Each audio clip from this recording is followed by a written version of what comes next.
iyang pagkamatinudanon para masaya or para sa asaman?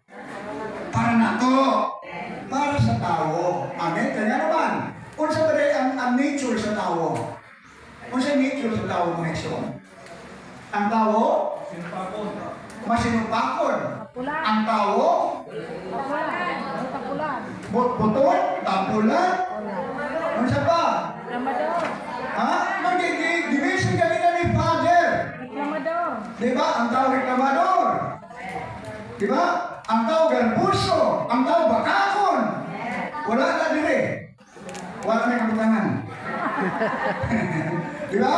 So meaning to say, ang nature sa tao makasalanan. Amen. Dautan ang tao mga igsoon, pero hinumdumi. Tungod sa grasya sa pagkamatinud-anon sa Ginoo, ang Diyos igsoon nagpakita og mga butang para mailham siya nga siya di ay ang Diyos nga angayan tagasimbahon. Amen. Pero sa verse 1, ganun akong giapil ang verse 1 to 4. Ang tao mga igsoon dipakita sa Diyos, dipadayan niya ang nature sa tao, nga ang tao dautan, di siya nakita, nag-aaral na dautan. Amen! Di ba? So meaning ko sa mga kabalik ko kay Kristo, nga dinantaw sa Ginoo, nga maudin ang estado sa kinabuhi sa tao. Kanya, di ka man tali anak.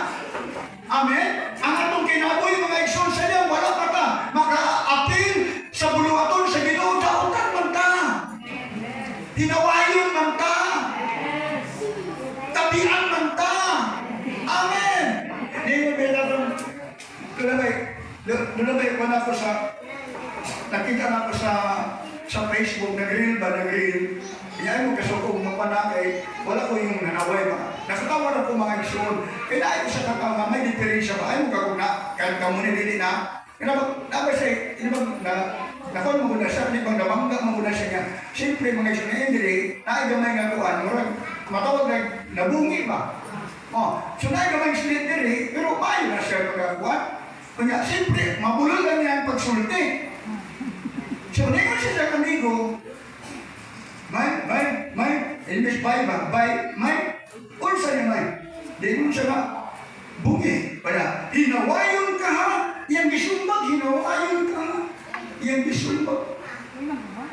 Then, tuntod na po, nahilom sila. Hindi siya, may, unsa niya bay? Panadili ka bungi. Ano, pakakon ka ha?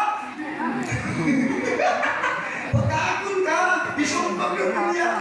Wagay nahimo ito siya. Doon, pagkatuloy nahilom sila. After all, balik ko sa nila, bay, paano na gini, bay? Paano na gini? Ang tao niya, hindi na amigo, huwag mo tingog. Ay, paano na gini? Huwag din siya mo tingog. Panyali ka mo tingog ha, bugal-bugalon ka na po ha. Isumbag na ko na kayo, di man mo tingog. So, meaning kasi mga igsoon dahil ni Kristo, sa iyo dalawa. Kaya kita ang tao, pangitaan niya ako sa'yo. Pangitaan niya sa which is, siya rapot ang naghatag ko sa'yo sa iyang isip na tao. Correct. Amen? So kung atong sumayo mga igsoon, kita ang mga tao, nagpasalamat na kaya naman. Gitagaan na niya o pagbago sa atong kinabuhi, na which is mga igsoon, ang nature sa tao, kanang atong mga igsoon, subjecta sa gitawag o condemnation. Subjekta sa gitawag kong kalaglagan, kamatayon. Pero tungod sa pagkamatinud-anon sa Ginoo, igsoon, sa verse 5, nga atong gibasa, nga niingon siya, ang gugma mong walay paglubad o Ginoo, misangko sa kalangitan, ug ang imong pagkamatinud-anon, niabot sa